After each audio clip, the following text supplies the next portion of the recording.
And we are live. Welcome back to Takes by Fans. We got a great show for you today. As always, we are live every single day at noon Eastern. If you want to watch live, head over to twitch.tv/takesbyfans. If you want to watch but not live, head over to our YouTube channel, Takes by Fans. We post all of our shows and clips of the show there on a daily basis. And if you just want to listen, we are on podcasting apps, Spotify, Apple Podcasts, Google Podcasts, iHeartRadio. So however you want to watch or listen, we've got you covered multiple ways.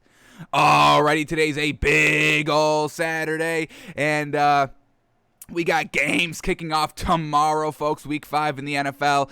So today we're just going to be breaking down kind of our picks and seeing, because every week the NFL puts out a video of win probability for all the games with the spread and with the line and all that. So we're going to kind of see, once again, we did this in week 2 and it went over pretty well. So we're bringing it back today. But, just kind of getting a gauge. Where's our thinking compared to these algorithms and the machines that the NFL.com has?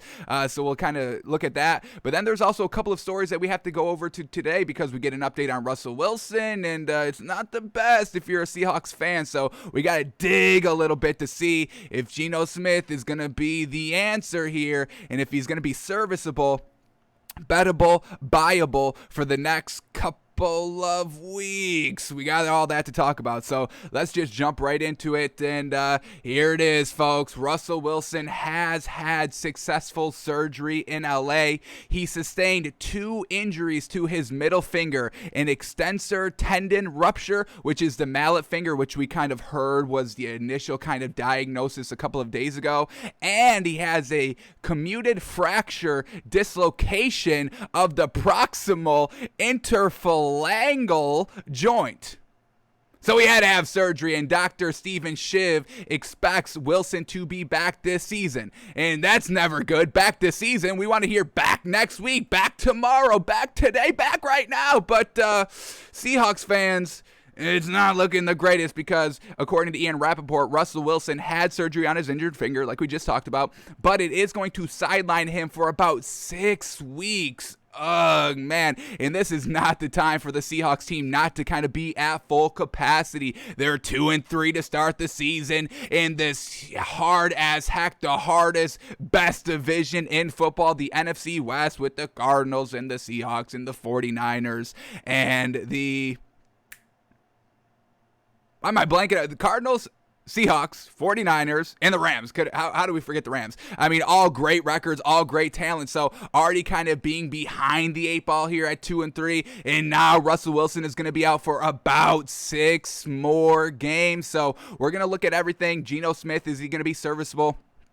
And we'll walk through this Seahawks schedule in a second and just kind of see, can we expect good game managing things out of Geno Smith for these next 6 weeks? Hopefully they're not 6 tough opponents. They already got some of their tougher opponents out of the way, some of the division matchups already out of the way, having to face the 49ers already, having to face the Rams already. So hopefully this next 6-week stretch is a little bit of a cakewalk, so Geno Smith doesn't have to kind of be this huge, great quarterback like a Brady or an Aaron Rodgers or a Kyler Murray or Patrick Mahomes or Lamar Jackson. He doesn't even have to be Russell Wilson. So just have to be that game manager for the defense and these weapons. I mean, the good thing for Geno Smith is he's got Tyler Lockett and DK Metcalf to throw to, so that's pretty solid.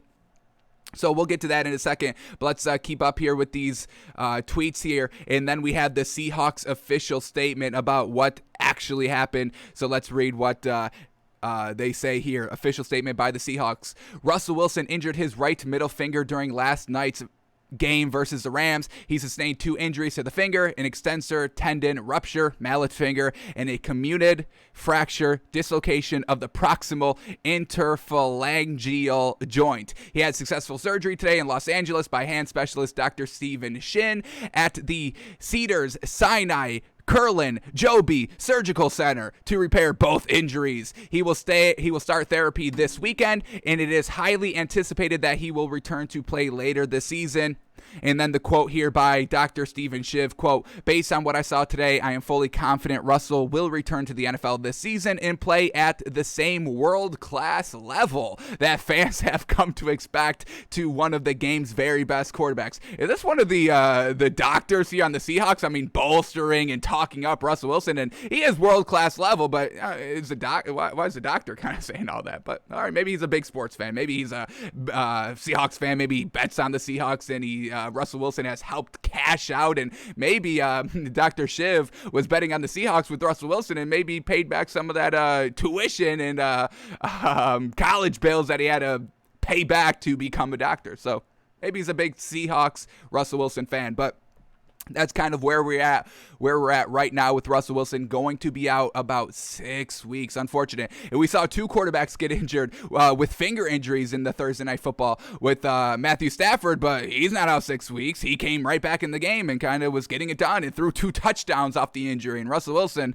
couldn't go off the injury. So truly unfortunate here with the Seahawks and Russell Wilson. And then we get this picture right here. Russell Wilson after surgery in a wheelchair. And look at this dude. Look at the little smirk he's got. Because, if we kind of look a little bit too much into this picture, Russell Wilson, what was the big thing, the big story this offseason? Hey, I don't want to get hit. I hate getting hit. Can we kind of improve this offensive line a little bit? And what just happened? Aaron Donald was wrecking havoc on the Seahawks offensive line. That led to Russell Wilson getting injured with the finger injury. So Russell Wilson a little smug here, a little bit in this picture, like, hey, I told y'all this was going to happen, but y'all didn't want to listen to me, and this line is still trash, so y'all are out. I got a ring. I've been to 2 Super Bowls. I'm kind of good. I'm married to Sierra. I'm kind of highly regarded as one of the best quarterbacks right now of my era. So y'all keep playing the games with the offensive line. Y'all keep being cheap, and I'll keep being a millionaire, and I'll keep being, one of the kind of the best quarterbacks, because let's just say for argument's sake, Russell Wilson never plays in the NFL again. His overall career is pretty great. Like we said, Super Bowl champion, 2-time Super Bowl participant, great stats, highly regarded in the national media, the fans, even us saying, he's one of the top. You could definitely say, any given week, he's top 3 quarterback in this league, but just kind of in general, he's definitely top 7, I would say, of the current quarterbacks right now overall. So, he could be like, hey, I told you all this was going to happen, and you still didn't fix it. So Russell Wilson is kind of just sitting pretty a little bit. Yeah, he got injured, and yeah, he obviously wants to be out there and competing with the team and trying to win a ring, obviously, but he's kind of right, and he's kind of got a little bit of a, hey, I'm kind of right smirk right here. So just interesting, the picture that Russell Wilson tweets out.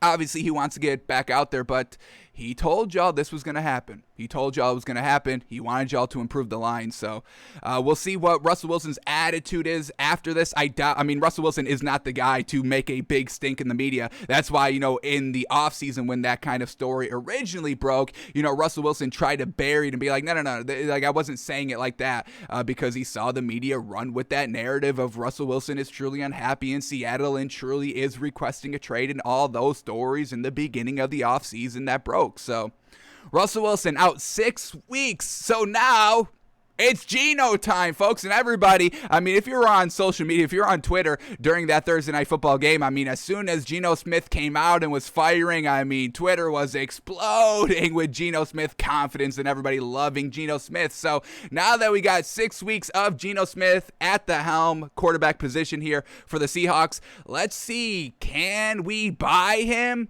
Can we be betting on him? Is there any bettability? Is there any value in Geno Smith heading into the next 6 weeks? So let's quickly not quickly, we are going to spend a little bit of time on this. So we got his overall career stats up. We got some highlights because he only had 2 starting seasons here as a true starting quarterback, and those were his first 2 seasons, so rookie year and second year. So we're not going to get the best gauge of what truly Geno Smith is, but we've got all of his highlights, his every single touchdown from his Jets era, and then we have some drives queued up from the game on Thursday because that's going to be what we're going to be weighing a lot when we kind of make our final conclusion conclusion on what Geno Smith is and if we can buy him. How much can we buy him on a scale? We'll try to give a percent to it. And then we will go into their schedule for the next 6 weeks, and hopefully they are winnable games here with Geno Smith at the helm. So here we go. Geno Smith overall drafted in 2013 to the Jets. So we have to kind of take that into consideration as well. He was playing with the Jets in 2013, 2014. So rookie and the Jets, that's not something that goes together, folks. We saw Sam Darnold. I mean, rookie quarterbacks with the Jets are not good. So year one, Geno Smith, started every single game that season, went 8-8. That's pretty gosh dang good for a rookie. Serviceable. You can build upon that, going into the next season. Unfortunately, they're the Jets, so they kind of declined from 2013 to 2014.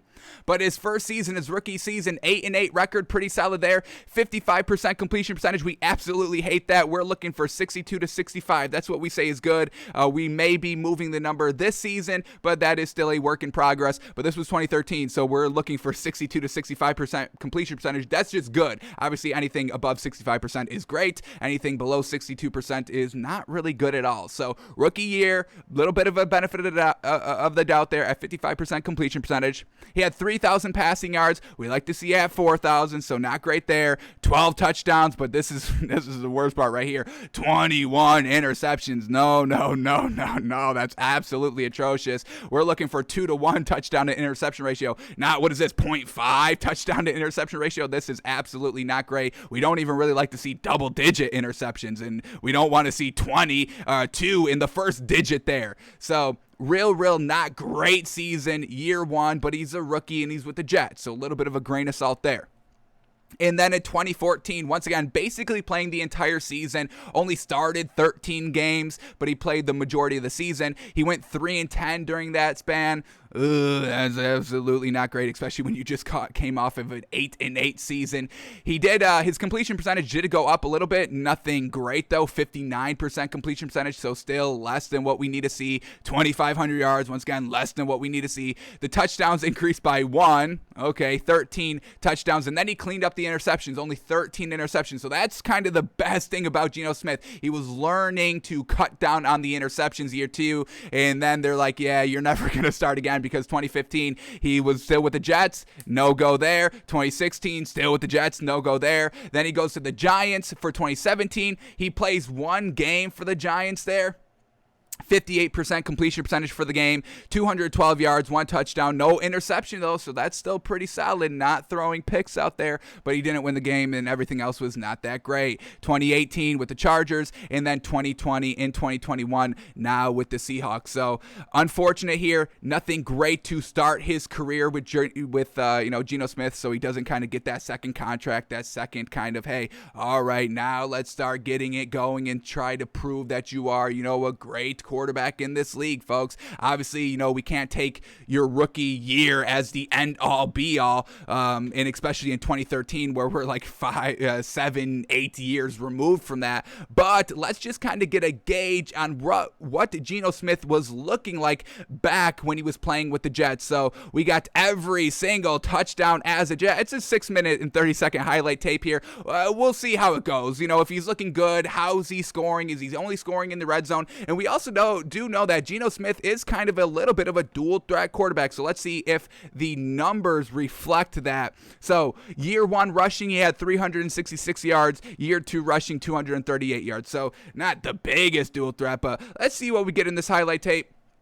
And then when we're done with this, we'll look at his game from a couple days ago, Thursday Night Football. But here we go. Let's see what Geno Smith was looking like at the quarterback position here for the Jets. And did he deserve kind of that second contract? At least a third year starting consistently to truly figure out if this man can play or not? Because, 2 years and you throw him to the curb. Sam Darnold got, 4 years with the 3 years with the Jets. He's in his 4th year, I believe, with the Carolina Panthers, and he's looking good.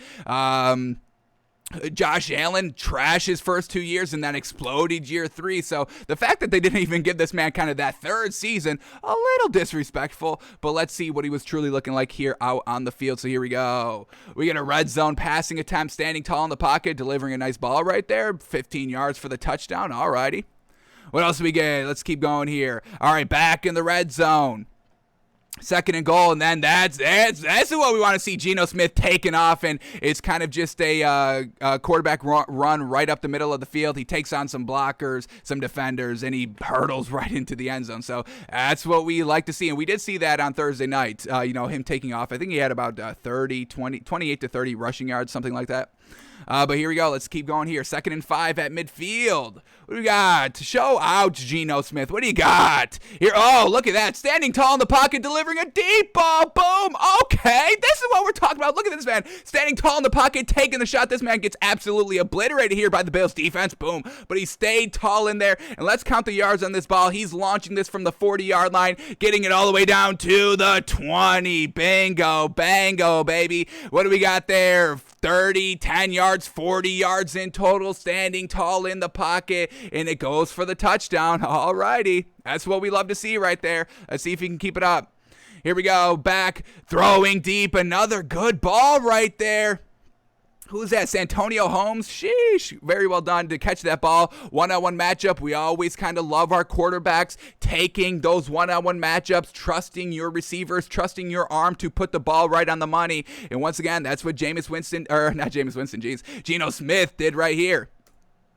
Once again, let's count the yards on this one. Let's get a nice gauge on what this man is truly kind of maxing out on his arm. So here we go, throwing it from the 25-yard line, getting it all the way down to the 40. So we got 35 yards there. All righty. And then it's Santonio Holmes just beating the defender. That's an easy touchdown right there. And in the fourth quarter, tie game 2020, clutch Geno Smith, folks. Come on. Here we go. Another play right here. And man, look at this dime right here between two defenders. Sheesh, look at that. Look how tight of a window that is. And Geno Smith fit that right in there. Bingo, bango. And then the receiver takes it all the way. And I know, folks, these are all his best plays. I get that, but we're just trying to find a gauge. What is this man looking like at his kind of maximum potential, and then we can go from there. But so far, this man's got some good accuracy and overall. And once again, this is only his first 2 years really playing for. So all these highlight tapes are rookie year and second year. So once again, not giving a quarterback 3 years, we see people pop off in year 3. Geno Smith never got that chance. So we don't really know what his true ceiling can be, so we're getting a gauge right here. Let's keep the highlights up here. Against Atlanta, boom, throwing it high enough for his tall receiver right there. That's what we're talking about. Great ball placement right there. He sees that his receiver has, look at this. Look at this matchup up here, folks. This is clear advantage. What are we talking? Maybe 3 inches right there, height. And Geno Smith sees it. And this is still tight coverage. You got to put this ball right on the money. And he does that.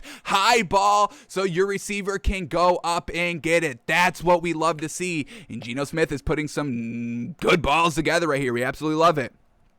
And this is on Monday Night Football, too. Sheesh. All eyes on him, and he's taking it in stride, baby. Here we go. Another throw back in the red zone right here. Just a nice little dump off. Nothing too great. Receiver does the rest of the work. All righty. Once again, Monday Night Football making the right reads. You got to give him credit. Another throw against the Falcons. Man, oh man, he is torching the Falcons defense. Jeez, Geno Smith torching this dirty Birds defense. All right, now we got against the Patriots, against Bill Belichick's defense. What can he do against this? Here we go, throwing a touchdown in the red zone. Let's rewind this one more time. Standing tall in the pocket, climbing up, and then boom, putting it right on the money. Great separation there by the defender as well.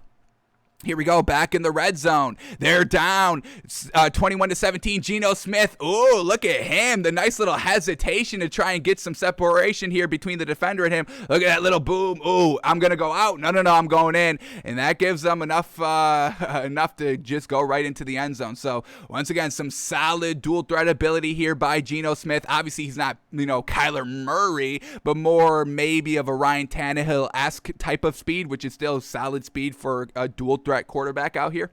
But let's keep it up here. Here we go. Back in the red zone again. And this is great. Getting it done in the red zone. Red zone accuracy, you've got to have it. We've been knocking Matthew Stafford, calling him Stathu Mafford, because these last 2 performances just floundering in the red zone, throwing interceptions, not being 100% on the money in the red zone, and having to settle for field goals. So most of these highlights are coming in the red zone. That's huge green flags here for buying into Geno Smith. But here we go. Once again, taking off off in the red zone, making defenders miss. It's real solid work right there. All right, here we go against Oakland. From the 30-yard line, boom, once again, 50-50 ball. Ooh, I don't know. Okay, I don't know about this one right here. He threw this one into triple coverage, and that's all receiver right there. But once again, trust in your guys. I've got no problem with taking the shots, and that's something we look at quarterback play as well. We don't just want to see the dink and dunk. Try and take that opportunity. Stretch the field vertically. So far, so good here. That last play, though, a little bit of too much of believing in your guys. And once again, Geno Smith back in the red zone, utilizing his legs right here. We got to watch, and when we're done with these highlights, we got to go back into his, I want to go to his game logs for years 1 and 2. Just to kind of see, because some of these plays, I want to see like what his completion percentage is. We know it's like average of 55, which is not good. But let's see, did he have like an 80% completion percentage game mixed in with some like 50s and 40s? So we'll get that in a second. But here we go. Let's keep these highlights going. Back in the red zone. Boom. Tight throw there in the red zone, but it's good. Man, oh man, trying to stage that comeback. Down 10-0 here in the red zone again. Boom. Strike over the middle. This is real interesting. A lot of these highlights are from kind of the 10, inside the 10 right there, folks. Red zone accuracy is great. And cleaning up those interceptions. Remember, only 13 interceptions in year 2, and he's getting all these touchdowns in the red zone. That's pretty solid. Here we go. 2nd and goal from the 5, back in the red zone. And there it is. Boom. Once again, one-on-one matchup, putting it right on the money. What else do we get here? We would like also to see some bombs here. Really want to see kind of like a 55-yard bomb. We'll see what his longest passes of his career are as well. But once again, utilizing his legs in the red zone. Boom, 3rd and 2, picks up all the yards needed and scores the 6. All right, here again, it's the Dolphins, and once again, just in the red zone, utilizing his legs, direct snap to the quarterback, and he just goes right up the middle. Scores a touchdown again in the red zone. Boom, just dumps it off. Is that Chris Ivory getting into the end zone? I believe it is. Once again, nice little shovel pass there in the red zone. Geno Smith, one-on-one matchup. Oh, yeah, this is the ball right here, folks. Yes. Against Green Bay, 35 yards. Folks, can you talk about accuracy right here? Right in the basket right there. Fantastic. I think that's Eric Decker with a nice like a step and a half on the defender, and Geno Smith puts it right on the money. Let's go to when this game was. Was this a year 1 game or a year 2 game? Because that accuracy was absolutely fantastic. So Jets versus Packers. Let's go to his game logs here. Here we go. When did they face the Packers? When they face the Packers, year 2, Green Bay, year 2, and year 2 was better than year 1, folks. So getting better. He only had 2 starting seasons, rookie year and second year, folks. So we can't like write off Geno Smith and say he's absolutely trash. We don't know. And so far, we're seeing some real nice glimpses, some real great green flags on Geno Smith. So they end up losing to the Packers. What do you do this game? 50% completion percentage. We don't like that. Only 176 yards. We don't really like that either. 1 touchdown, 1 pick. Alrighty. Maybe we're getting a little bit too hyped on the highlights. Okay. Back in the red zone, folks. Falling backwards, staying on his feet, and then taking it in for the score. Did this not count? Did this play not count? Dak, what's going on here? They're up 7-0. Is this a little bit later? These plays are going out of order? Yeah, these plays are going out of order. Alrighty, so Geno Smith, he's responsible for 2 touchdowns right here, a passing and a rushing. Gets them up to kind of a 14-0 lead against the Packers real early on in the game. Pretty solid, so he must have floundered for the rest of the game. Kind of got figured out a little bit. This is the red zone play that we just saw, just utilizing his legs in the red zone, folks. Real solid. All right, here we go. New game against the Bears. This looks to be on Monday Night Football as well. In the red zone, Geno Smith, prime time. Boom, just barely getting the ball over that defender. Doesn't seem to have the strongest arm, but overall not too bad. And we're gonna watch watch him on Thursday as well, folks, to get an updated kind of game by this man. But let's keep it up here. A couple more plays against the Lions. Once again in the red zone, going to Decker. Gotta love it. Big, tall weapon. utilize them. He's utilizing his weapons. He's got great weapons in Seattle to utilize as well. So here we go. And then in the red zone, one-on-one matchup, jump ball, puts it perfectly. And once again, trusting your weapons. Another red zone touchdown. All these touchdowns are from the red zone. Give the man some credit right there. Another great ball here to Eric Decker. Fantastic. All right, here we go. Against the Patriots, we'll watch one more play. We'll end it on the next play right here. And then we'll move on to what he did on Thursday night. So here we go. Last play up. Show us something great against the Vikings. Airing it out. Here we go. Boom. Underthrown ball, though. And we're only talking about 40 yards. Launching it from the opposing 40-yard line. Getting it down to the end zone. So his arm is not the biggest. That's kind of what we're getting here. Little underthrown on some balls right here. Balls kind of fading off. We just saw it, kind of fading down low. Trying to get it over this linebacker a couple plays ago. And we're also going to see this in this touchdown drive. So now let's get his updated. What did Geno Smith just do on Thursday? Are we still seeing the same things that we saw year 1 and 2? Good mobility, getting it done in the red zone, a little bit of a short arm. So let's see if his arm got a little bit bigger these last couple of years, because when we look at what Geno Smith was kind of training under, let's go back to this. So he was with the Jets for 2 more years before they shipped him out, and that was the Ryan Fitzpatrick years. So he learned under Ryan Fitzpatrick, but then he went to the Giants, learned under Eli Manning for a year. That's a pretty good, sure, first ballot Hall of Famer right there. Talent to kind of pick their brain and see what they're all about. And then he goes to the Chargers with Phillip Rivers. So once again, another Hall of Fame quarterback out there. And then he goes to now the Seahawks, and he's able to learn under Pete Carroll and Russell Wilson for about a year and a half so far. So he's able, he's learned from some of the best quarterbacks here to play the game. So let's see if he learned and if he improved a little bit. So let's go to his performance here of Thursday Night Football. So we're going to watch kind of a drive and a half here. The first drive, we're going to watch the entire thing right here. It's his first drive of the game here. Comes into the start of the fourth quarter, and he leads them on a touchdown drive that is so needed. They're down 16-7. And as we were watching those highlights, Geno Smith is used to being down for the Jets, folks. So he's like, oh, I'm down 16-7. This is my bread and butter, baby. We're ready to rock. I'm ready to score some touchdowns. This is what I do. So he does that. And then we're going to watch his, what are we going to watch? His field goal drive, the following drive after the touchdown drive, because we get some stalling right here. They get down in the red zone, and then we get a 1st and 10 pass incomplete, a 2nd and 10 pass incomplete, and a 3rd and 10 pass incomplete. So was it on Geno Smith not being accurate in the red zone? Because we just saw him pretty accurate in the red zone for the first 2 years, so that needs to be up. Or is it on the wide receivers, or is it on just great defense being there to break up the ball? So we'll investigate why Geno Smith stalled on this drive. Was it his fault or not? And that's going to that's going to factor into how much we can buy him moving forward. But here we go.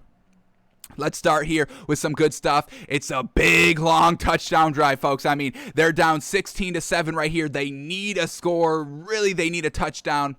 But this is, his career stats right here. Here we go. 57% completion percentage for his entire career.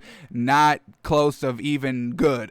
6,000 yards, 29 touchdowns, and 36 interceptions. But those interceptions were kind of front-loaded for his first year. We said 20 plus. That's really bad. So he has cleaned up those interceptions from year 1 to year 2, and that's probably the biggest green flag of Geno Smith that we've seen so far, cleaning up those mistakes. But let's watch this man on this drive. First time coming into the game. First time playing a snap since what? Since 2017. First time in real game action. And he's backed up on Thursday Night Football on his own 2-yard line, folks. And this man drives all the way down for a touchdown. Let's see how big of an impact Geno Smith has. So here we go. First play from his own 2-yard line. Let's see what he does here. Here we go. In the shotgun, running back. Hands it off, all right, get him a little acclimated, don't let him, all right, first play of the game here for Geno Smith, first play in 4 years, not going to, let him launch it, play once, so easing him in. Now we get 2nd and 7, rush picks up 3 yards, empty backfield, now they're trusting him, here we go, Geno Smith drops back to pass, clean pocket, and tries to deliver a strike over the middle of the field, trying to hit his weapons, DK Metcalf. Let's try to watch this one more time. Real tight coverage here. Yeah, I mean, he did get pass interfered with. We see him, and the ball ends up potentially being picked, but that's because of the pass interference. And we saw the interception here by Geno Smith because Tyler Lockett fell down. So decent here. Let's see if we get a nice replay. We get, obviously, the hold here, the pass interference by DK Metcalf. DK Metcalf had the step, put the ball out in front. Just Jalen Ramsey with the penalty. So far, solid ball there by Geno Smith, his first pass attempt. Here we go. Let's continue this drive here. Here we go, 2nd and 10, empty backfield again for Geno Smith. Boom, a nice little crossing route going to DK Metcalf, utilizing his weapons. And once again, that was something that we saw his first 2 years with the Jets, utilizing his A1 Tier 1 weapons, not trying to just dink and dunk to the running back out of the backfield, not trying to just kind of tuck it and run with it, utilizing, we know DK Metcalf's probably their A1 Tier 1 wide receiver, and went to him on his first 2 throws. That shows confidence. Here we go. 1st and 10 again, dropping back to pass, rolling out of the pocket, buying some time, keeping his eyes down the field, and then going to his tight end. Is this Will Dissly right here?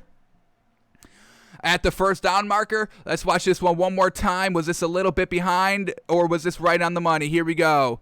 A tad behind, so rolling out to his right, throwing across his body, a little bit behind, but that's Will Dissly, one of the best tight ends in the league, and once again, trusting his weapons. Fantastic. She got to shore up the accuracy a little bit, but so far, once he has all of the first-team reps here, I mean, he hasn't had first-team reps in 4 years, folks, so I don't think we should be writing off Geno Smith 100%, but let's keep it up here. Here we go, 2nd and 1 now. Good drive. They're at their own 43-yard line, driving the ball, picking up the 1st down, moving the ball. This is not dink and dunk here by Geno Smith, so I'm loving it. They hand off the ball. Obviously, you don't need to abandon the run game. So they picked up the 1st through the ground. Here we go. Next play up here by Geno Smith. Going to be a pass one. Once again, empty backfield here. 5 wide. Truly trusting this man right here. Stepping up into the pocket. And boom. And then he slides. Ooh, so smart. Not trying to do too much. Not trying to do too much out here. Huge green flag for Geno Smith. I'm loving it so far. Let's see if it keeps it up. Great step up in the pocket. And once again, utilizing his legs like we know he can. All right, here we go. At midfield. 2nd and 4 now.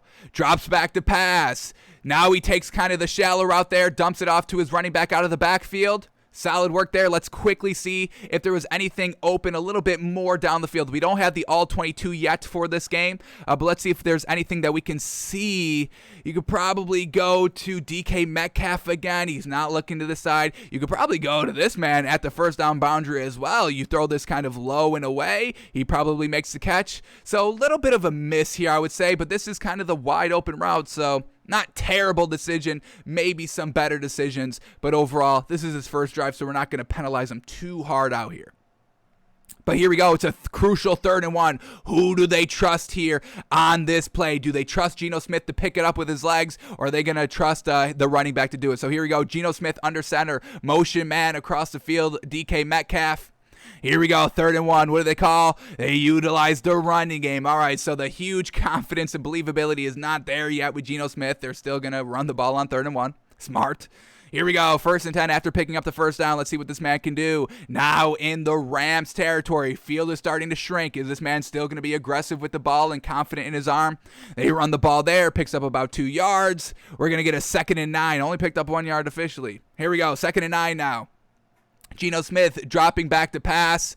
All right, plenty of time to throw. Oh, my. There it is, folks. Fantastic. Plenty of time to throw. He didn't kind of bounce out. You saw him right here. He wanted to kind of escape the pocket, but he kept his eyes down the field. Boom, and then delivered an absolute great ball right here. Decently tight coverage to the tight end over the middle of the field. Picks up the 1st down and 5, 10 yards more right there. He wanted to run, folks. He was about to run, but he was like, damn, this line is protecting me. This line, I mean, this is plenty of time to throw. This is a clean as heck pocket. Look at this. Look at this. And he doesn't take off. That's huge right there. And then delivers, I mean, right on the money. That was absolutely fantastic. Now we're starting to get towards the red zone where we kind of know Geno Smith. That's his game. You put Geno Smith in the red zone, he's going to get it done. But here we go. 2nd and 10 from the 23-yard line. 5 wide. Once again, empty backfield here. Pete Carroll truly showing huge trust in Geno Smith. No kind of extra blocker. No running back blocker. pressure, no threat of a run here with the running back, and then he's going deep right here. And this is kind of where we see the arm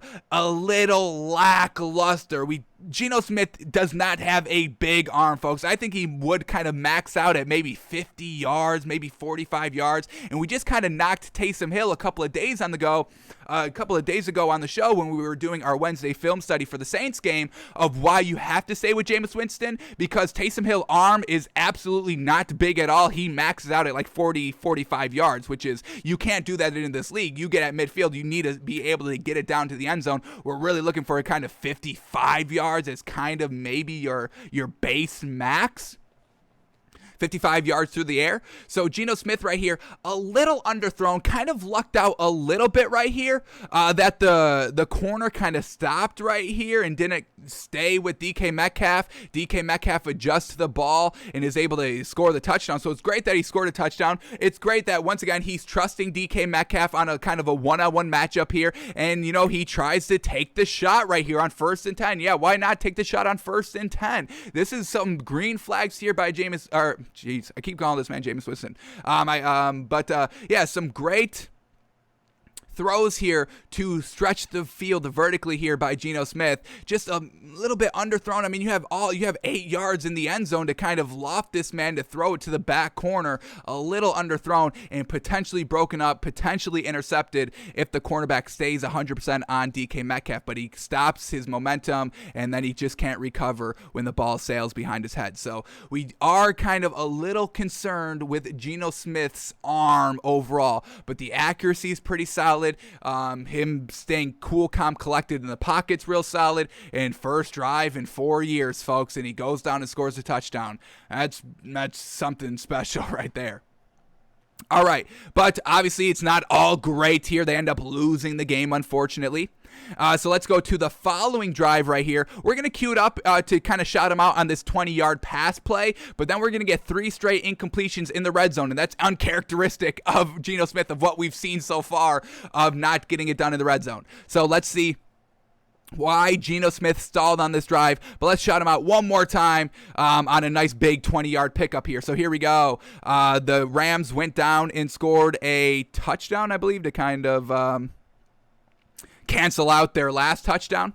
So you really need a touchdown here, because once again, they're down 9 points, only 3 minutes and 43 seconds left. So you really kind of need to score a touchdown so you make it easier on your following drive, the potential game-winning, game-tying drive. So you score a field goal here, it's still a 6-point game, so you need a touchdown. You put the pressure on yourself to move the entire length of the field, where if you score a touchdown on this drive, you're only down 2 or 3 points, depending on if they make the kick, but you're only down 2 points if they make the extra point, and now you only have to get yourself into field position, and that really comes back to bite this Seahawks team in the butt, where they have to drive the entire length of the field with really only 2 minutes and not a lot of timeouts left. So Geno Smith truly floundering here in the red zone. This is not the greatest, but let's see why. But let's cue it up here on the big play first. So here we go. 2nd and 10, Geno Smith, and it's just a setup screen, so that's not even on Geno Smith. He put the ball right on the money, which is all you really are looking for on a setup screen, running back, tight end screen, whatever it is. You just have to put the ball on the money accurately, and he did that there. But this is all the running back out of the backfield. So now we get 3 straight incompletions in the red zone here. We got to skip all these commercials. Oh, geez. The All-22 isn't up yet, so we can't just click around to the plays. We got to look through the 3-hour broadcast, cue it up. But here we go. We're after a commercial break, and now here we go. 1st and 10 from the 15-yard line. They kind of need a touchdown in this situation. Let's see what Geno Smith does here, and if all these incompletions are on him. So here we go. Here we go, dropping back to pass. Clean pocket, and then taking that shot. Oh, Tyler Lockett. Man, oh man, one-on-one matchup, and this is a nice 50-50 ball here. That's a good 50-50 ball. I like it. What's the penalty? It's incomplete. Unfortunately, Tyler Lockett couldn't come up with it, but overall, that's still a good ball thrown. Was there no flag on that play? Damn, Tyler Lockett usually catches that too. Ugh, that's great by Geno Smith, though. That's not a knock on Geno Smith. Tyler Lockett always catches those balls, too. Damn it. All right, here we go. 2nd and 10. What do we got by Geno Smith? Here we go. Drops back to pass once again, still at like the 14-yard line. Rocketed in low and away to the tight end. Once again, it's not bad. Let's see if we get another replay of this. It was low and away, but that's exactly where it had to be because Jalen Ramsey was all over this defender. So try to get it down to like the 2-3-yard line. That's still a good shot taken. I really hope we get another replay from the back angle here, and it doesn't appear we're going to get that. Unfortunate. We don't have the all-22. Unfortunate. Here we go. Let's watch this one more time to see if we can decipher it ourselves. Geno Smith. Is this possible to be caught? I think that's a good ball. I still think that's a good ball there by Geno Smith. Let's also go back one more time. Was there anything else wide open that he missed? We're not really seeing it. You dump it off here, picks up about 3 yards. You dump it off here, maybe gets back to the line of scrimmage. This man is covered, and that man's covered as well in the end zone. So that's still a good idea to go with the ball. Just unfortunate, great defense there by Jalen Ramsey to kind of break it up last second and put the pressure on the tight end going to the ground. So once again, Geno Smith out here in the red zone, still accurate as heck. We're loving it. And let's get this last play here. 3rd and 10. Another pass incomplete. Come on, Geno Smith, send us home on a strong note. Let's see what we can do here. Once again, all 3 of these plays were not kind of empty backfield. So did that hurt the success a little bit? Who knows? But here we go. 3rd and 10. Last play here by Geno Smith. Drops back to pass, pressure's getting there, but evades the pressure, keeps his eyes down the field, throws the ball to the end zone. And this was incomplete right here. This one was a little off the mark. Let's see if we get another replay of this one. Yeah, just kind of receivers running into defensive backs, trying to kind of receivers getting open, running all over the field here because Geno Smith was able to buy those extra seconds, has the receiver open, trying to go to him, and he just runs into Jalen Ramsey there in the end zone. So, of course, the ball is totally incomplete because the receiver trying to get there, unfortunately, was hindered. But that's not pass interference. I think that's just incidental contact. But once again, this is decent play by Geno Smith here. Man, oh man, can Tyler Lockett catch, or that's not Tyler Lockett, Freddie Swain. Can Freddie Swain get to this ball right here if he doesn't run into Jalen Ramsey? Probably. So Geno Smith, not even on him here. So he was looking good here on these 2 drives. Real impressive. The only true knock that we have is that he doesn't have a big arm. But everything else, the dual threat ability, the escape ability, the accuracy in the red zone, all that's some solid stuff that we've seen by Geno Smith. So I think there is some buyability. I think I would probably mark it at maybe 70% buyability. I just can't kind of air it out too long. I think we kind of cap them off at maybe 45, maybe 55 yards or 50 yards max. That what we've been able to see so far. So when you got Tyler Lockett to the deep ball with Russell Wilson, that's one of the best connections in the league. So maybe can't hit him all the way down the field. DK Metcalf's got some great one-on-one kind of ball skills to go up and catch it. So overall, I think there is some nice buyability into Geno Smith. So now the last thing that we have to do here is that Russell Wilson's going to be missing at least probably the next 6 games. So let's check the schedule here for the Seahawks. What are their next 6 opponents? And let's see if Geno Smith could potentially pull off some wins here. And let's see what the record here for the Seahawks will most likely be. We'll predict the outcome for the next 6 games to see how they're going to fare without Russell Wilson. So here we go. They just lost to the Rams, unfortunately. But then they have the Steelers on, what is this, Sunday Night Football is the next matchup, and it's in Pittsburgh. So who do we take, Geno Smith or Big Ben? Big Ben's immobile and can't move the ball down the field. Geno Smith is mobile, can't move the ball down the field that great, but still better than what Big Ben can do. So that's definitely a winnable game here. It's on the road, and the Steelers' defense is solid, so hopefully they game plan well. The Seahawks do. So this is going to be a tough one. This is going to be a tough one, especially on primetime television. Sunday Night Football, but Geno Smith just handled Thursday Night Football kind of like a pro they were at home for that game. Okay. That's going to be a tough one. It's winnable. It's definitely winnable. He can go out and outperform Big Ben 100%. So that's a winnable game there. It's definitely a winnable game. Then they go and face the Saints, and they're at home on Monday Night Football. They got Thursday Night Football, Sunday Night Football, Monday Night Football, back to back to back. Damn. Okay. People love the Seahawks, I guess. Jeez. But yeah, this is a definite winnable game. The Saints defense isn't anything great, and we've seen Jameis Winston. He's not airing out with the ball either. So yeah, another winnable game here. Fantastic. And then they face the Jaguars. That's a win. I'm not even going to say winnable game. That's a win. What are we doing? What are we doing? It's Urban Meyer. He's lost the respect. He's lost the locker room. I don't even care. It's in Seattle, too, so I'm sure Urban Meyer's going to stay after this game as well to get caught doing something he shouldn't be. So yeah, fantastic. Another win, a win right there. And then they're on the bye. So we got 1, 2, 3, 4. And then the 5th week is against the Packers in Green Bay. And that's going to be a real tough game. This Packers defense is real solid. Obviously going toe to toe with Aaron Rodgers. Trying to, out to throw Aaron Rodgers is not an easy task to do. So I don't know if we're going to call that winnable. I'm going to call that kind of losable game right there. And then the last week here, week 6 against the Cardinals. They're at home. And once again, that defense right there of the Cardinals is fantastic. And it's going to be hard to outperform Kyler Murray. Kyler Murray's dual threat ability is way better than Geno Smith, obviously. Kyler Murray's deep ball is way better than Geno Smith's deep ball, obviously. So I'd probably call this one a losable game. The only kind of silver lining here for the Seahawks against the Cardinals here on Sunday, November 21st, is that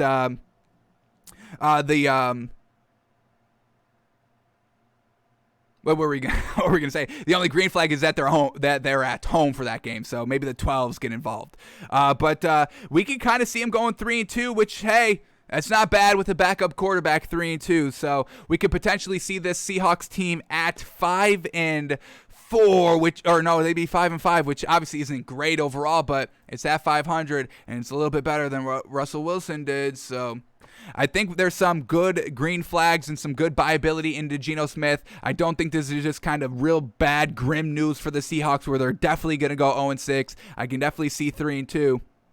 3-2 because of the bye, so that's only 5, and then the bye is 6. So coming back, and then they have to face Washington. Russell Wilson could definitely beat that team. Then the 49ers, then the Texans, then the Rams and the Bears and the Lions, and then the Cardinals. So once again, it's really just division opponents after Russell Wilson gets back that they have to really go out and face. Everything else is really easy. Washington, Texans, Bears, Lions. That's their last opponents when Russell Wilson comes back, and we know he can probably sweep those. So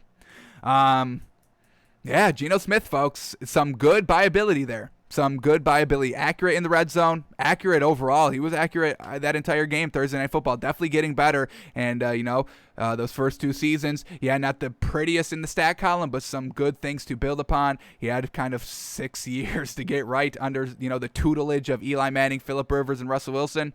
I think we can buy the Seahawks team, and we may be able to even get some great value on the betting side, because maybe Vegas is definitely fading the Seahawks here, and we might be able to get maybe the Seahawks +7, +10 points in the spread. I think we take that. But we'll know when those odds get released and when we talk about them and all that. So I don't think people should be panicking if you're the Seahawks. I think Geno Smith can come in and be that game manager and win some of these games here against some not great opponents. So not bad by Geno Smith. Alrighty, and then the last thing I want to do for today's show is talk about some win probability, folks. What is going to happen this week, tomorrow, folks, during the 1s, the 4s, the entire day of NFL football. So NFL puts this video up, a 3-minute video, and they kind of show, hey, this is our probability of who's probably going to win the game. This is kind of what the score is going to be, and we'll see, are we right or are the machines right? And then when we go through these matchups as well, there are a couple of urgent situations that we truly need to see great performances out of some teams or some players here. So we're going to kind of give our What we need to see out of definitely Baker Mayfield, that's definitely going to be the biggest main takeaway here of this week. What is Baker Mayfield doing? Because these last two performances has been absolutely trash. So we're going to kind of set a bar that we really need to see Baker Mayfield. And there are some other teams and players that we kind of will set a bar of what we truly need to see to buy back into them heading into week 6. So we'll talk all that through while we watch this. But let's remind you of our picks here, because we'll see, if our picks are right. Are the machines agreeing with our picks, or is NFL.com's algorithm not kind of going along with our picks? So here we go. Our picks, we got 6 picks. We do 3 picks in 2 categories. Our locks category, which we feel obviously confident about. There are locks. And then our 99% guarantees, which we feel so confident about, but there is maybe one thing potentially, possibly, maybe that goes wrong that affects potentially maybe the game and our bet. But we still feel very confident. So our 3 locks are Panthers -3, Chiefs -3, Cardinals -4.5. And I want to see what this line is now, because now we're starting to see maybe Jimmy G doesn't play. And we locked in the value at Cardinals -4.5. We did kind of factor that in when we were making our picks. So let me just quickly update this line right here and see what the new line is for this 49ers Cardinals game. And now it's Cardinals -5, so maybe Trey Lance is definitely playing here. You got to lock in that value when you see it, folks. We talk about that all the time. Value can come and go just like that. Secure it while you can. Now you got to get that extra half a point, folks. Unfortunate. But those are our 3 locks: Panthers -3, Chiefs -3, and Cardinals -4.5. And then in our 99% guarantees, we've got Titans -4, Washington +2.5, and the Chargers -2. So let's see what NFL.com's algorithm and probability are saying about our picks and what's going to happen this week in the NFL. So here we go. First matchup up here is one of our picks here. And wow, okay, they are not agreeing with us right here. Here we go. Bills at Chiefs right here, and they had the Bills winning this game outright 28-27, and the cover probability is at 55% with them +3. The win probability is at 51%. So obviously the machines are not agreeing with us here, but that's fine. I think we're the only one that is 100% not buying into this Bills team, and not for. And for the reason of not the defense. The Bills defense is fantastic. It's top 3, maybe even top 1. I would kind of agree. You make the argument, I would maybe agree with that. But Josh Allen settling for field goals in the offense, kind of getting out to slow starts against mediocre teams against no quarterbacks. Dolphins didn't have a quarterback. They knocked them out. Once again, great by the defense, but then you leave the door open, and if Tua was still out there, I don't know if the Bills win that game. And then against the Texans, once again, it's Davis Mills. Congratulations, you shut out Davis Mills. That's not hard to do, but you were only up, 17-0 in the first half, and you stalled on some drives, truly not closing out the door. Once again, if Tyrod Taylor was in that game, I think he takes advantage of the lackluster kind of scoring start here and Josh Allen's kind of lackluster play in the first half. Yes, they cleaned it up in the second half, and then we get the big scores. Would they beat the Dolphins by 35 points, and then they blow out the Texans 40-0. So yeah, you get the big game because of that, but it took until the second half, and if you have an accurate quarterback, they're going to make that game competitive and tough, and yeah, then it's not going to result into the blowout in the second half. So,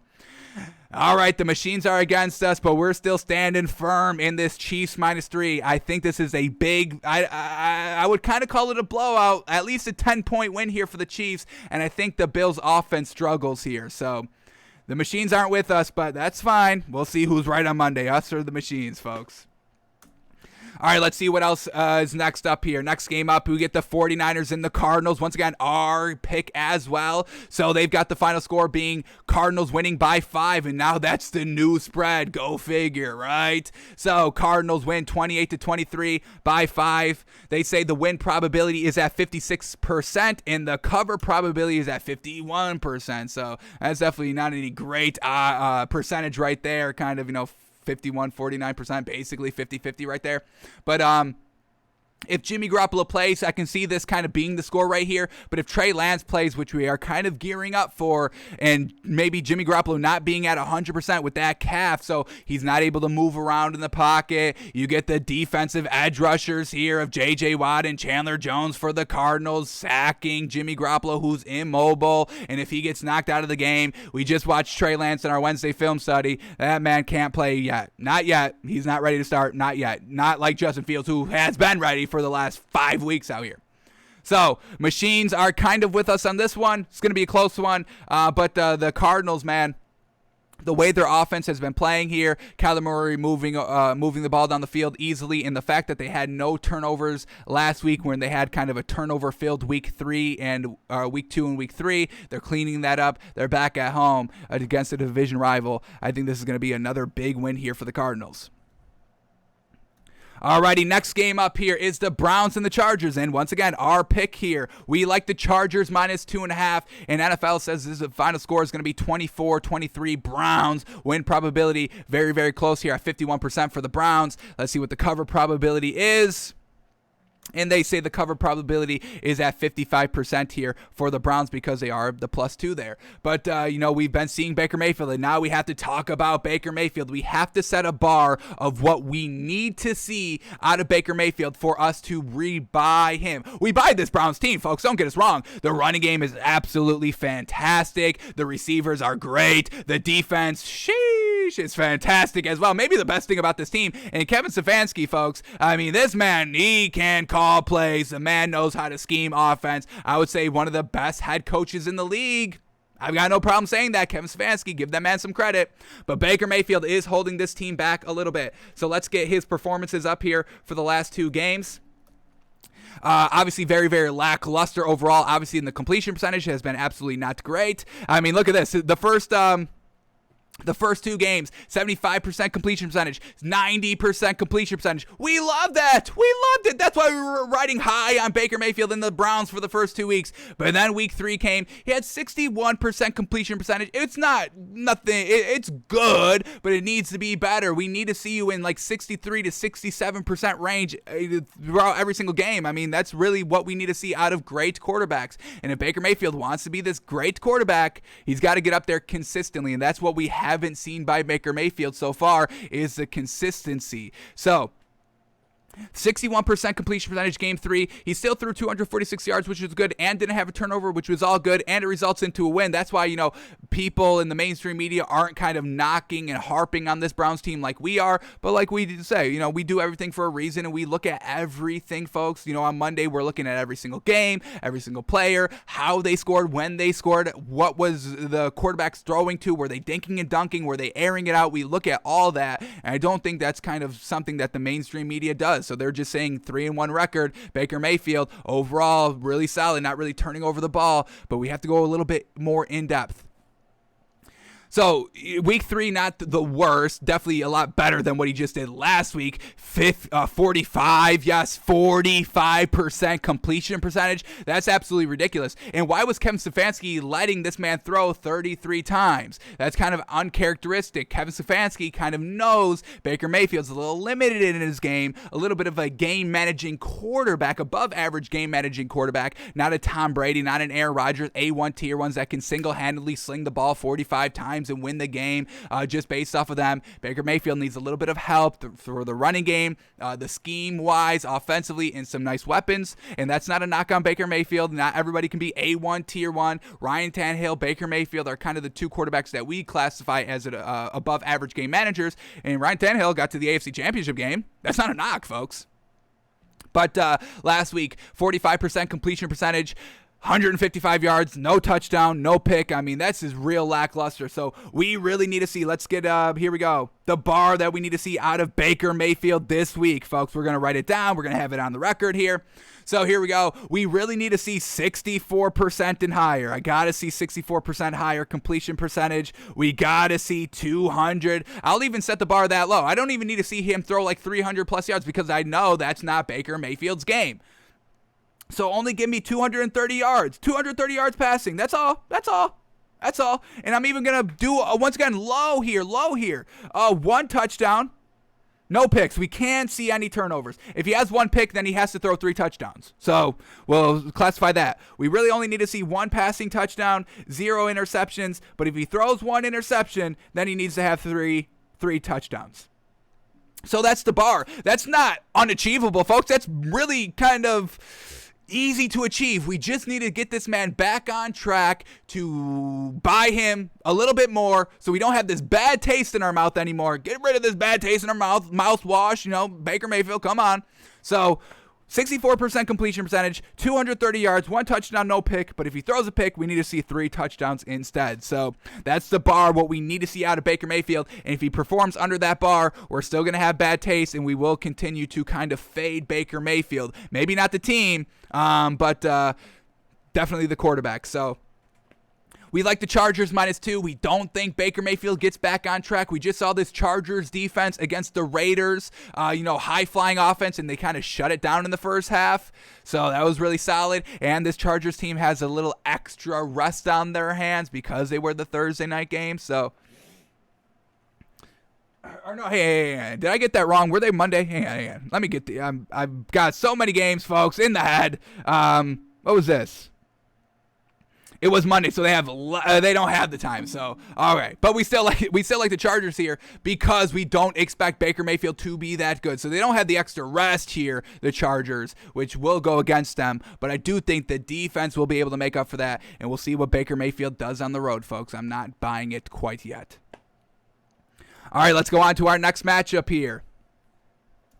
What do we got? Alrighty, Packers and Bengals, and folks, we love the Bengals +3, and the machines are agreeing with us, folks. We just compared the Green Bay offense and the Bengals offense yesterday when we made our official predictions. That gave us the confidence to pick the Bengals +3. I think that's fantastic value, folks, at home and getting 3. And this Bengals team is the real deal, folks. They're 3-1. You got to give them some respect. And we just watched we just looked at the numbers offensively here. We can redo it again. I still got them up. No worries here.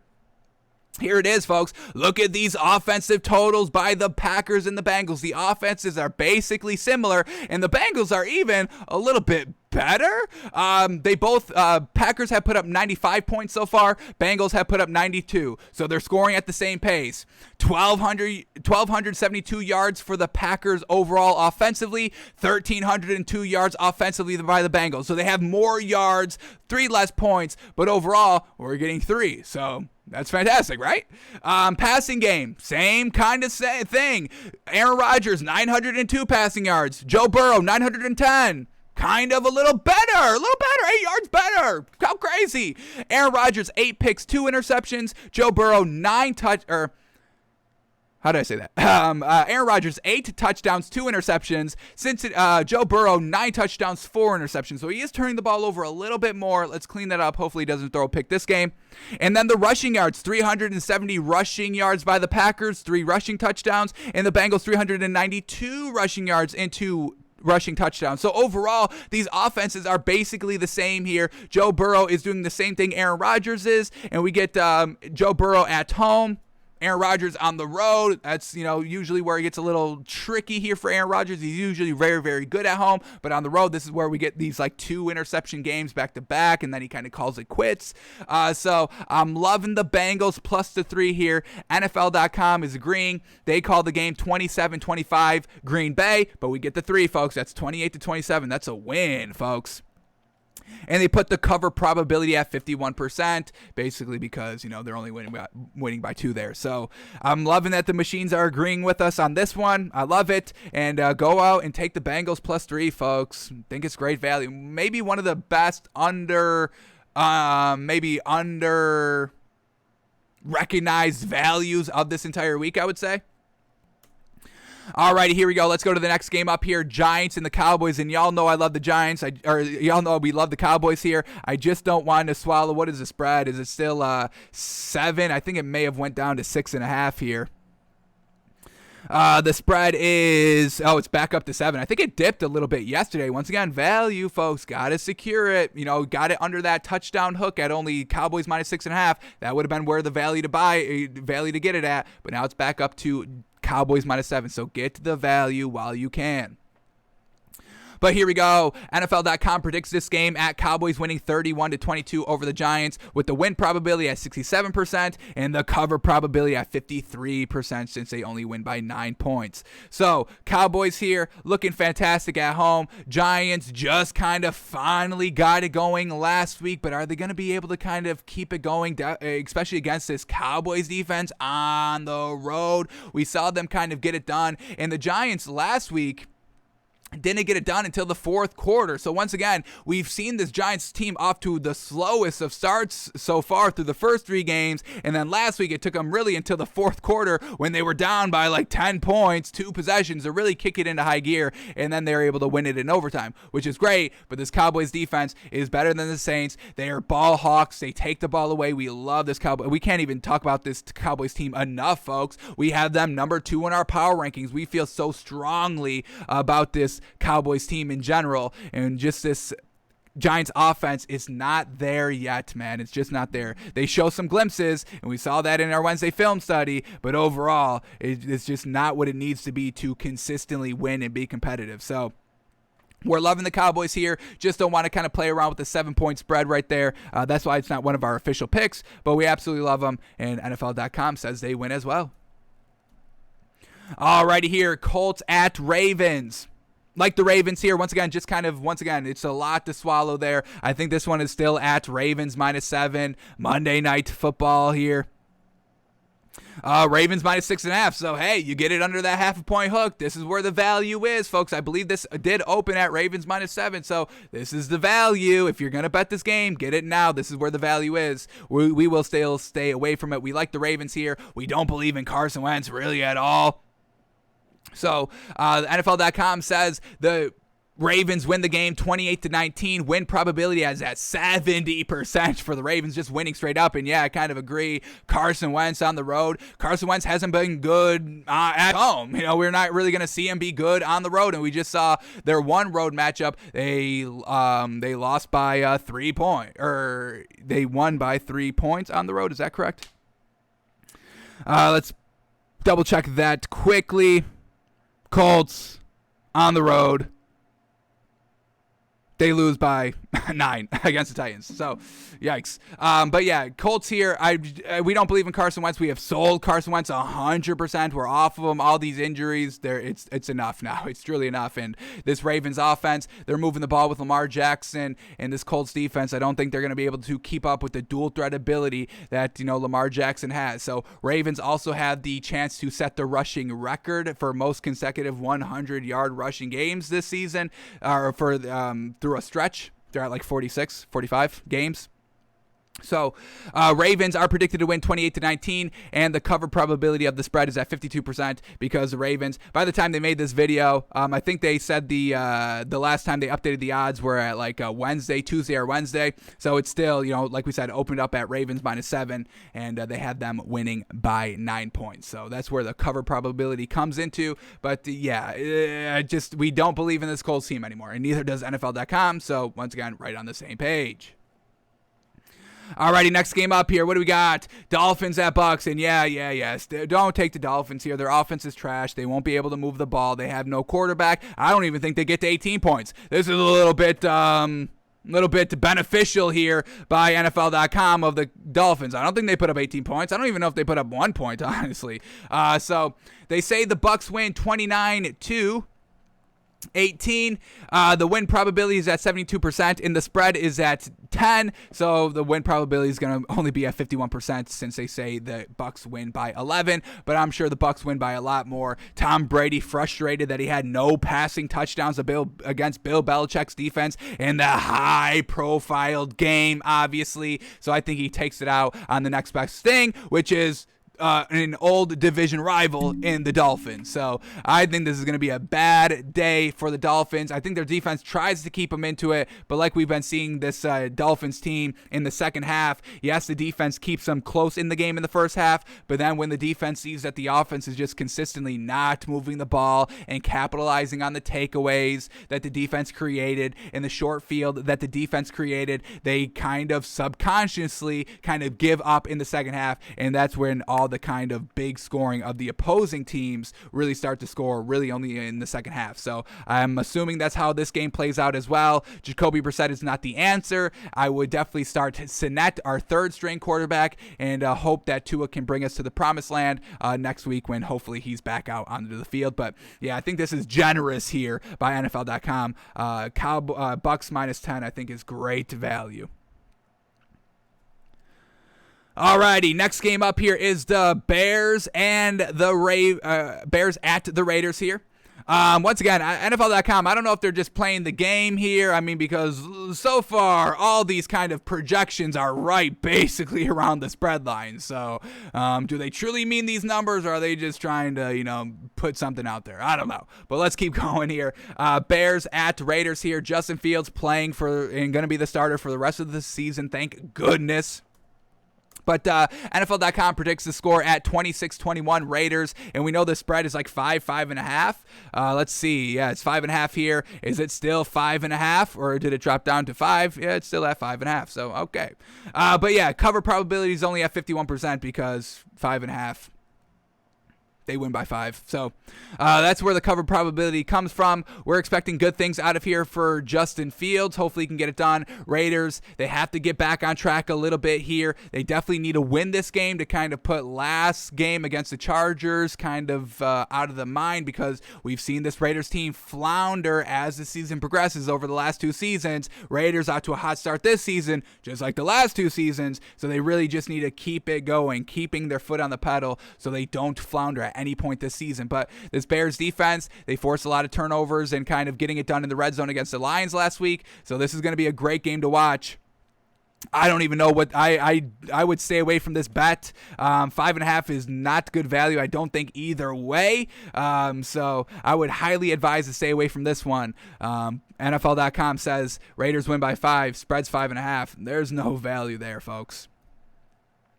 All right, then we get the Saints at Washington, and we've got to have another kind of bar set here on Jameis Winston. Can we get this man throwing the ball, please? Jeez Louise, folks. Let's look at Jameis Winston's overall yards per game, because I think he's only thrown for more than 200 yards in one game, and that's not what we know of Jameis Winston. We know this man is a true gunslinger, and Sean Payton is not letting this man be the true gunslinger that we know he is, and the Saints offense is kind of paying the price for that. When have we seen a Sean Payton-led offense be this lackluster in the passing game? We know he has Drew Brees, but we know what Jameis Winston can do. 5,000 yards in a season, absolutely spectacular. 30-plus touchdowns, absolutely spectacular. The only bad thing was the 30-plus interceptions, but he can move the ball down the field. We've seen him do that. So he's being a little lackluster here. Is that on Sean Payton, or is that on Jameis Winston not trying to commit all the turnovers? So he's being a little kind of, I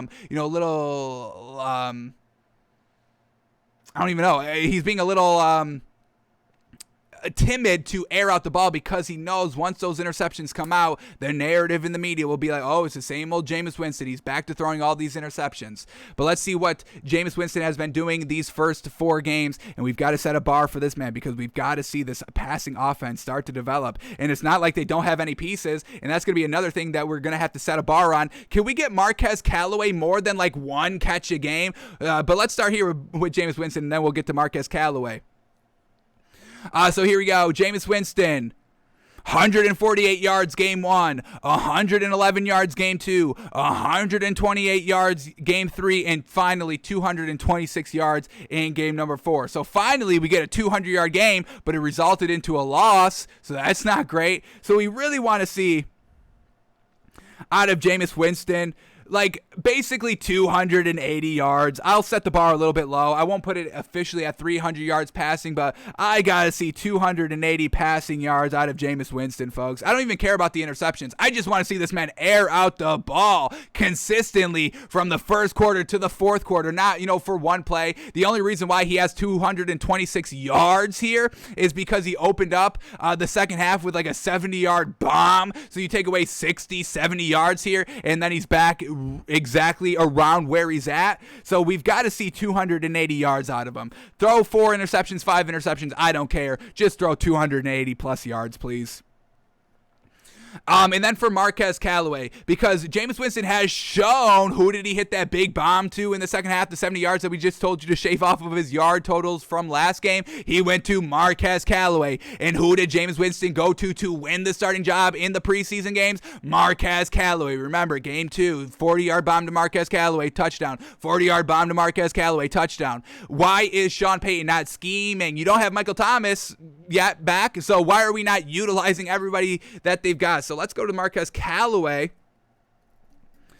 Career stats here to bring up what his targets were through the first 4 games and how many catches he has. This one's a little bit more on Sean Payton, and Sean Payton, this kind of goes for Sean Payton as well. When we talked about Jameis Winston, you've got to call the plays for Jameis, and Jameis has to take those shots down the field vertically, stretching the field vertically. We just saw Geno Smith do it. There's no reason why Jameis Winston should not be doing it.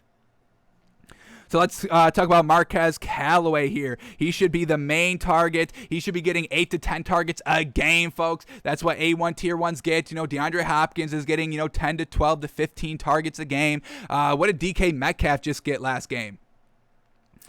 Here we go. Nope, this is not the game. What is this game? This is the game right here. Okay. DK Metcalf, how many targets he have just last game? He only had 5. But Tyler Lockett had 10. This is what we need to see Marquez Callaway at. And DK Metcalf went 5 for 5. So that's fantastic out of him. 100% catch percentage. Love it. But here we go. Game 1, Marquez Callaway, 2 targets, 1 reception. What? Game 2, 4 targets, 2 receptions, a little bit more. Game number 3, 5 targets, 4 receptions. This is what we're saying. I mean, when he's targeted, when the route's open for him, Jameis Winston is going to go to him. 4 targets, and then he's going to catch it. 5 targets, 4 receptions. Fantastic.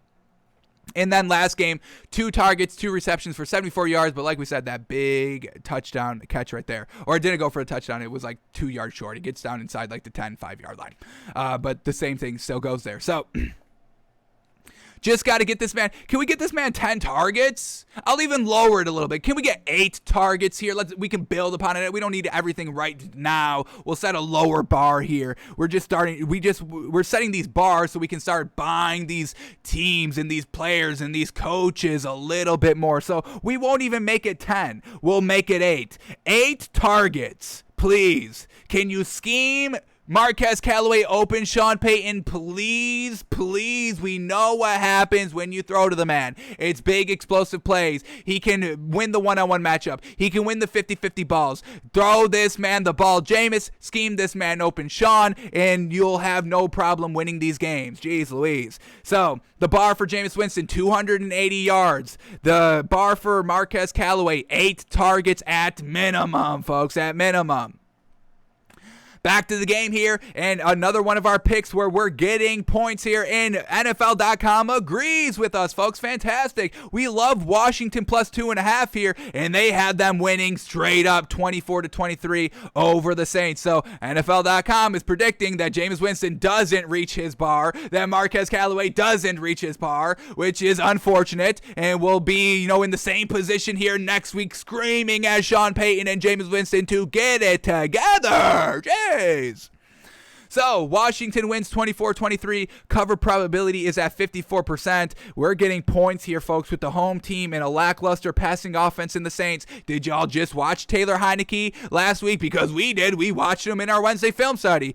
Kind of fantastic. We loved it. Airing out the ball. What did Taylor Heineke have last week? Do we got to bring that up? Because the fact that Taylor Heineke has more yards than Jameis Winston does in a game is kind of a little ridiculous, don't you think? I mean, Jameis Winston, we know what this man can do. Taylor Heineke started like 4 or 5 games in his entire career. Come on. Taylor Heineke, what was his official yards last week? I want to say it was like 360. I want to say it was like that much. Let's double check our numbers right here.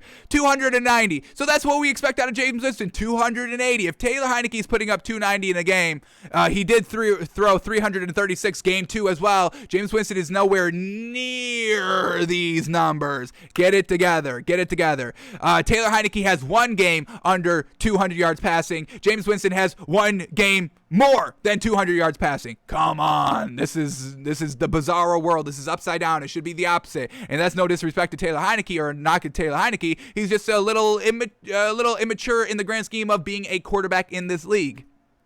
So, Washington wins 24-23. We agree. Machines agree with us. The algorithms agree with us. You got to love it. Next game up here, what do we got? Lions at Vikings, and I think this is going to be a big win for this Vikings team. Unfortunately, we didn't get the good value we were kind of expecting to get in this game. This is why we're staying away from it, because it is a 10-point spread. We just don't want to swallow those points. We don't think that's the best value compared to the other 6 picks that we have. But I think this is a big game for the Vikings offensively. I think they get it done. And this Lions team, they kind of keep it close, so potentially a backdoor cover situation, even though they were getting blown out the entire game. This is why we're staying away from it. But we should, the Vikings should have no problem winning this game. I think the offense truly gets back on track, and I could kind of see 30 points here. So NFL.com predicts the game 30-21 here, a win for the Vikings. Win probability is at 70%. I'm going to go out on a limb here and say the win probability is 100%. Win probability here for the Vikings, straight up, not against the spread or anything like that, it's 100%. The Vikings don't lose this game, folks. I'll die on that. I mean, if you're looking for just a game to bet with no great value here, take the Vikings straight up minus 475. You put $10,000 on this, how much you win? You win $2,000. So, I mean, that's where the no value is. So, I mean, if you're looking for that, that's the game to do. Vikings don't lose this game, folks. No way. So win probability is at 70%. We have it at 100. But, and the time that they made this video, the spread was -8. Now it keeps climbing. So, if you really were looking for the Vikings there, you truly missed your value, because it jumped 2 points, folks. That's absolutely big. Spreads really don't change that drastically. Maybe a half a point, a full point here, but really never 2 points like that, like late in the week. So, yeah, there is no good value here in the Vikings. Please do not take the Vikings -10. That's not great value anymore. You've lost the value. Get the value while you can, folks. We stress that. We preach that here. All right, but they have the cover probability is at 52%. I would stay away from that, folks. No great value here.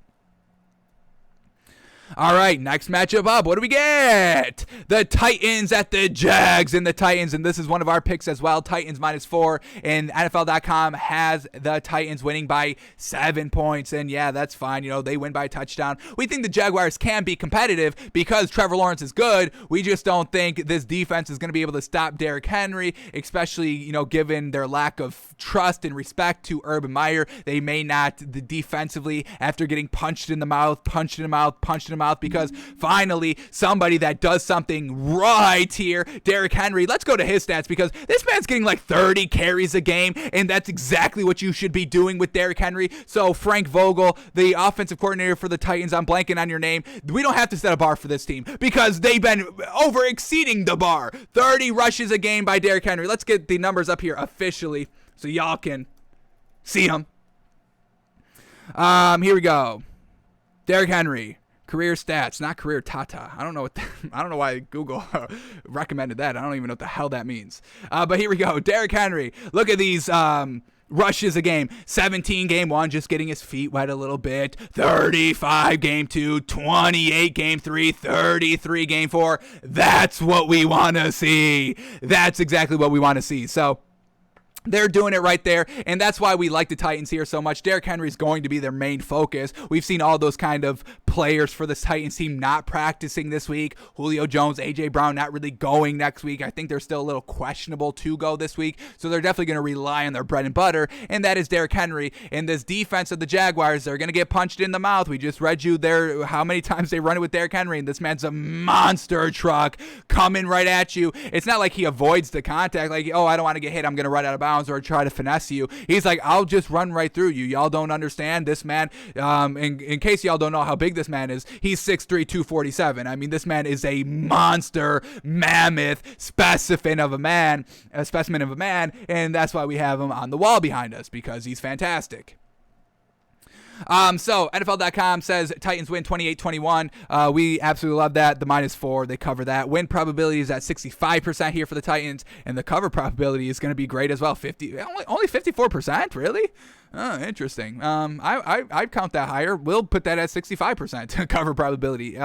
So Titans on the road, they get the win. I don't think the Jaguars are ready to kind of forgive and respect Urban Meyer and go to bat for him, go to war for him, folks. I mean, we talk about it all the time. To play a single down in this league, you must be fully committed to your entire team. This is a brotherhood, blood, sweat, tears. You're going to battle for your brothers, for the people beside you. And if your coach is not respecting you and he's telling you, yeah, y'all take the plane, I'll catch the next one. And then he doesn't catch the next one. He catches a lap dance instead.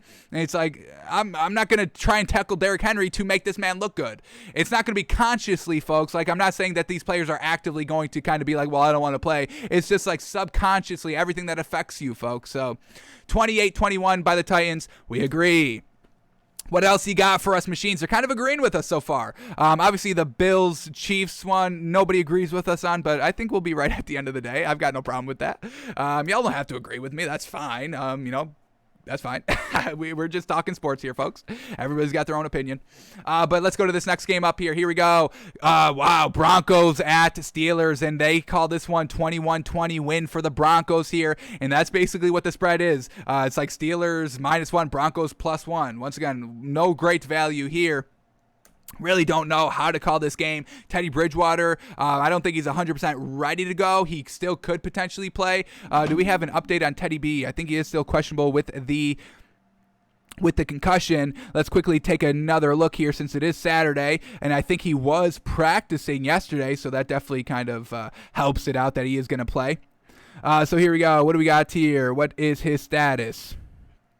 Teddy Bridgewater is still questionable, unfortunately. So I think he does play, but if he doesn't, then we get Drew Lock. And I don't know. I think Drew Lock can, serviceably kind of win a game here and there.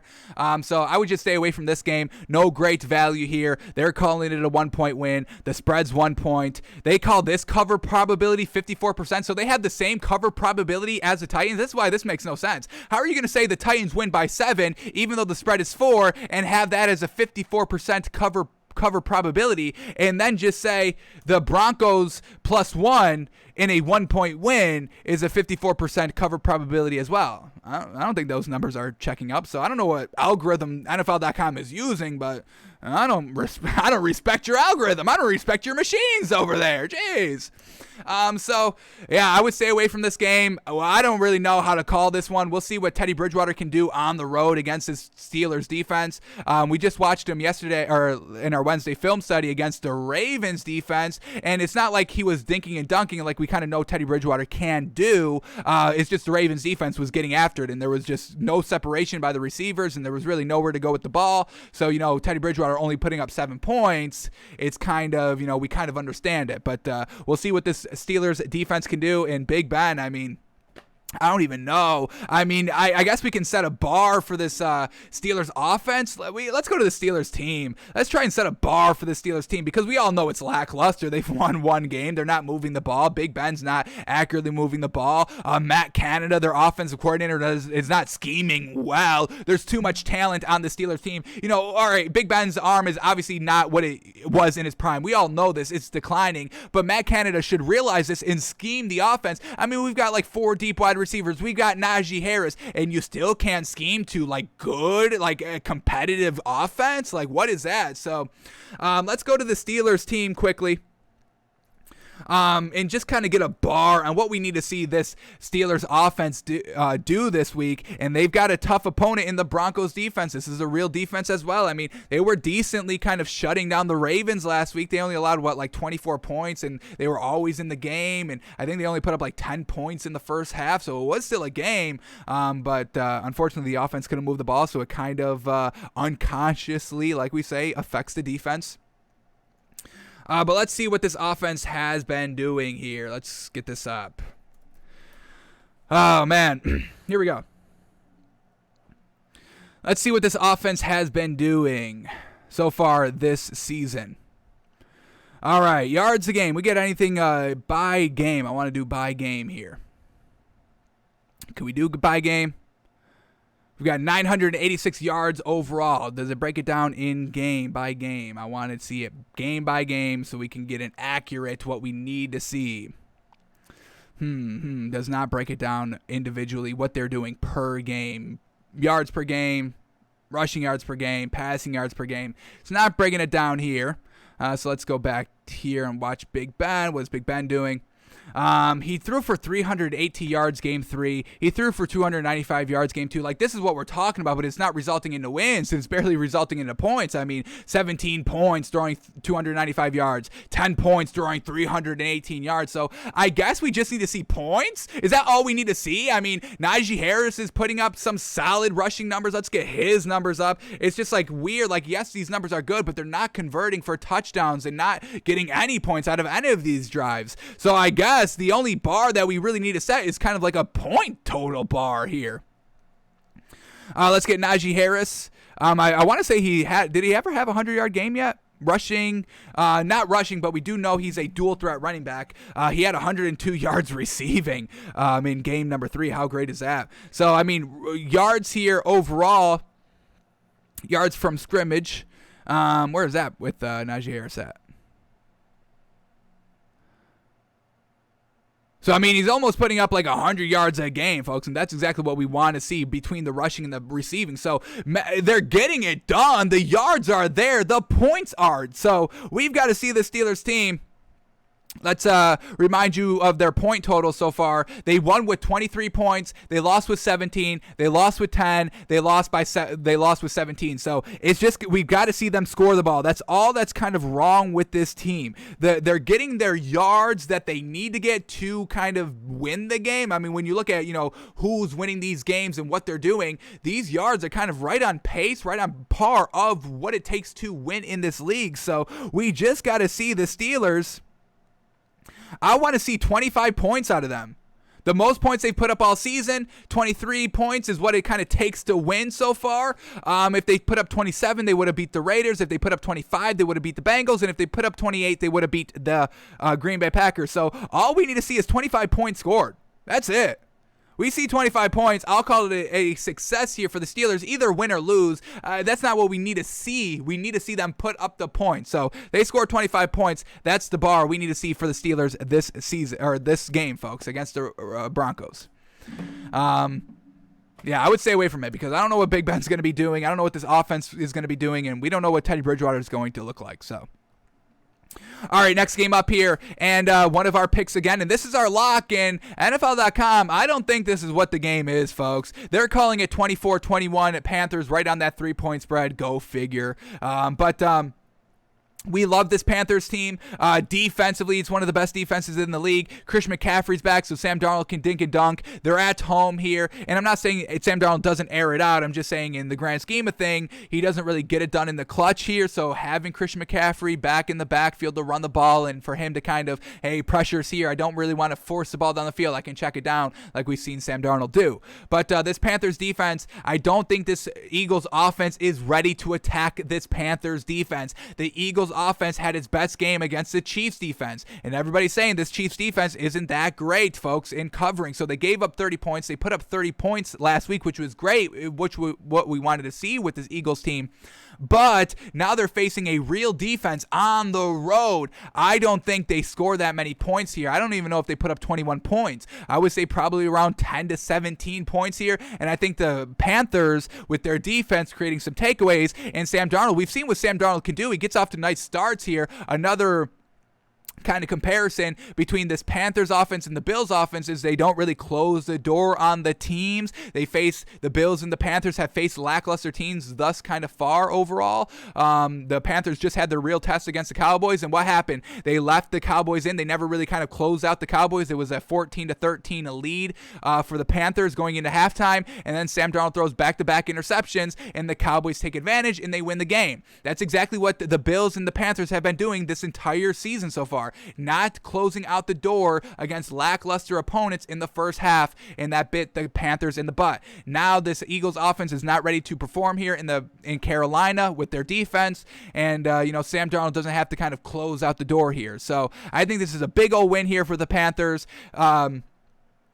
NFL.com calls it a 54% win probability for the Panthers. And let's see what the spread, the cover probability is at 51% for the Eagles. And they have the spread at Panthers -4. Did this spread open at Panthers -4 and then y'all bet it down to Panthers -3? What is that? Y'all were taking the Eagles +4? I think that's a bad bet, folks. I think that's kind of a, like a sucker bet. Like Vegas is kind of like, hey, the Eagles just put up 30 points. Look at that, look at that, look at that, look at that. But we breaking down every single game up to week 5, folks. We know what we're talking about here. I don't think the Eagles are ready to perform offensively against this Panthers defense.